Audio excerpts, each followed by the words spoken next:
Genesis 1. In the beginning, God created the heavens and the earth. Now the earth was chaos and waste. Darkness was on the surface of the deep, and the Ruach Elohim was hovering above the surface of the water. Then God said, "Let there be light." And there was light. God saw that the light was good, so God distinguished the light from the darkness. God called the light day, and the darkness he called night. So there was evening, and there was morning, one day. Then God said, "Let there be an expanse in the midst of the water. Let it be for separating water from water." So God made the expanse, and it was separated. And it separated the water that was below the expanse from the water that was over the expanse. And it happened so. God called the expanse sky. So there was evening, and there was morning, the second day. Then God said, "Let the water below the sky be gathered to one place. Let the dry ground appear," and it happened so. God called the dry ground land, and the collection of the water he called the seas. And God saw that it was good.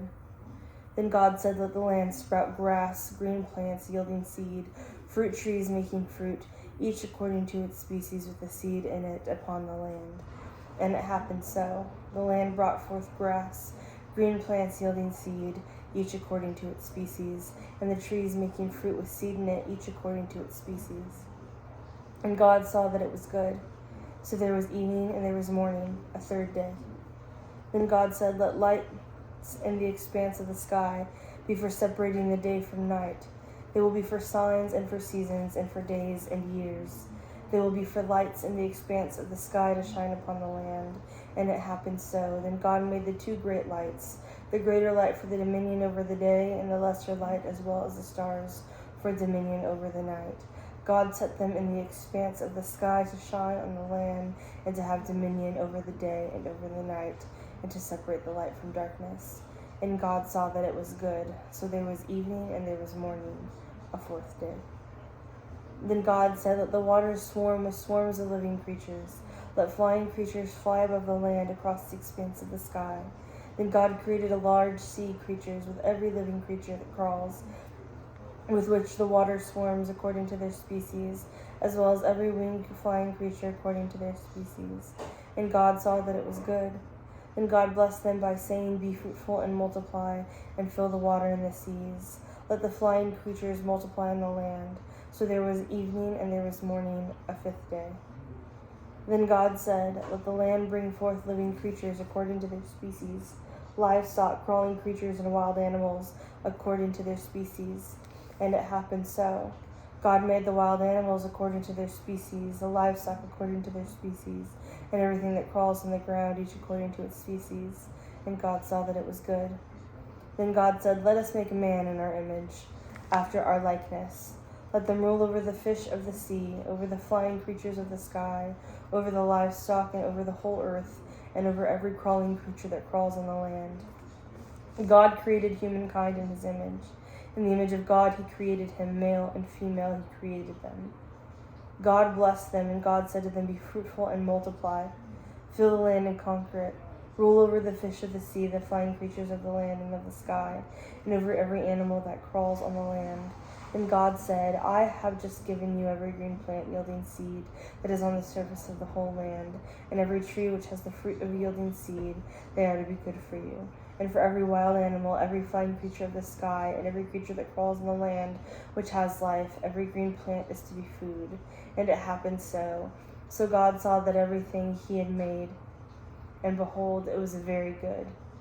So there was evening, and there was morning, the sixth day. Genesis 2.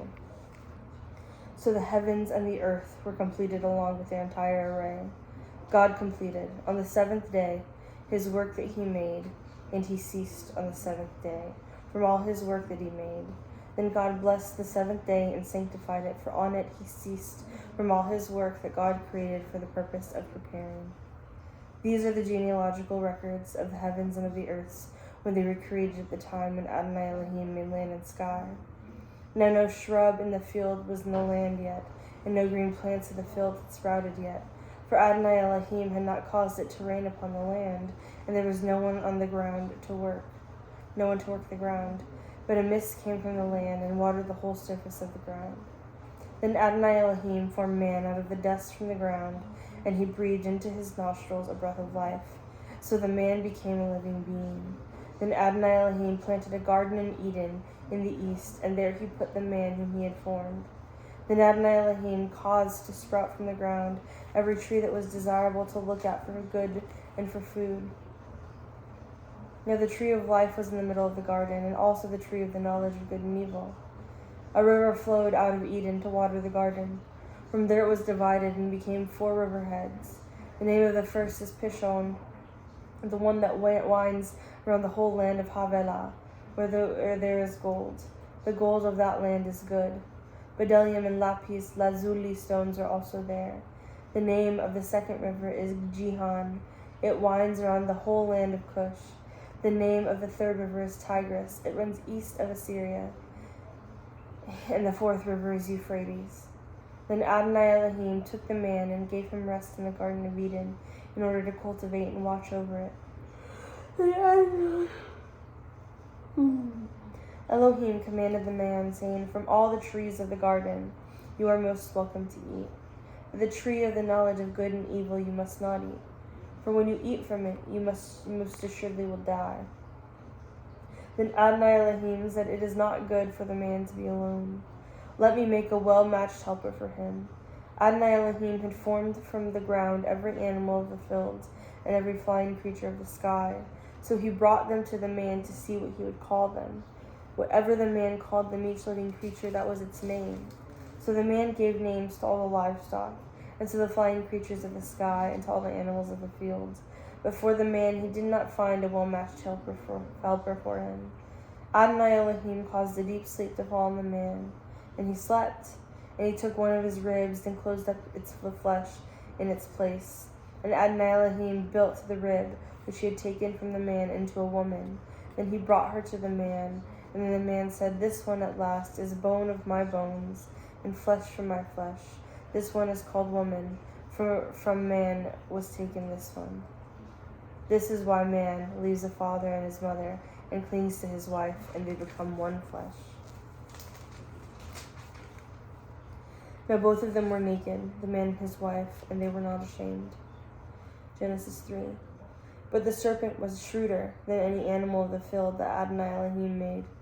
So it said to the woman, "Did God really say you must not eat from all the trees of the garden?" The woman said to the serpent, "Of the fruit of the trees we may eat, but of the fruit of the tree which is in the middle of the garden, God said you must not eat of it, and you must not touch it, or you will die." The serpent said to the woman, "You most assuredly won't die, for God knows that when you eat it, your eyes will be opened, and you will be like God, knowing good and evil." Now the woman saw that the tree was good for food, and that it was a thing of lust for the eyes, and that the tree was desirable for imparting wisdom. So she took of its fruits and she ate it. She also gave to her husband who was with her, and he ate. Then the eyes of both of them were opened, and they knew that they were naked. So they sewed fig leaves together and made for themselves loin coverings. And they heard the sound of Adonai Elohim going to and fro in the garden in the winds of the day.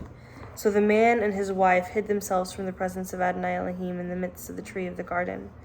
Then Adonai Elohim called to the man, and he said to them, "Where are you?" Then he said, "Your sound, I heard it in the garden, and I was afraid. Because I am naked, I hid myself." Then he said, "Who told you that you were naked? Have you eaten from the tree from which I commanded you not to eat?" Then the man said, "The woman whom you gave to be with me, she gave me of the tree, and I ate." Adonai Elohim said to the woman, "What did you do?" The woman said, "The serpent deceived me, and I ate." Adonai Elohim said to the serpent, "Because you did this, cursed are you above all the livestock and above every animal of the field. On your belly will you go, and dust will you eat all the days of your life. I will put animosity between you and the woman, between your seed and her seed. He will crush your head, and you will crush his heel." To the woman he said, "I will greatly increase your pain from conception to labor. In pain you will give birth to children. Your desire will be towards your husband, yet he must rule over you." Then to the man he said, "Because you listened to your wife's voice and ate of the tree which I commanded you, saying, 'You must not eat of it,' cursed is the ground because of you. With the pain you will eat of it all the days of your life. Thorns and thistles will sprout for you. You will eat the plants of the field. By the sweat of your brow will you eat food until you return to the ground, since from it you were taken, for you are dust, and dust you will return." Now Adam named his wife Eve because she was the mother of all the living. Adonai Elohim made Adam and his wife tunics of skin, and he clothed them. Then Adonai Elohim said, Behold, the man has become like one of us, knowing good and evil. So now, in case he stretches out his hand and takes also from the tree of life and eats and lives forever. Adonai Elohim sent him away from the Garden of Eden to work the ground from which he had been taken. And he expelled the man, and at the east of the Garden of Eden he had cherubim dwell, along with the whirling sword of the flame, to guard the way to the tree of life.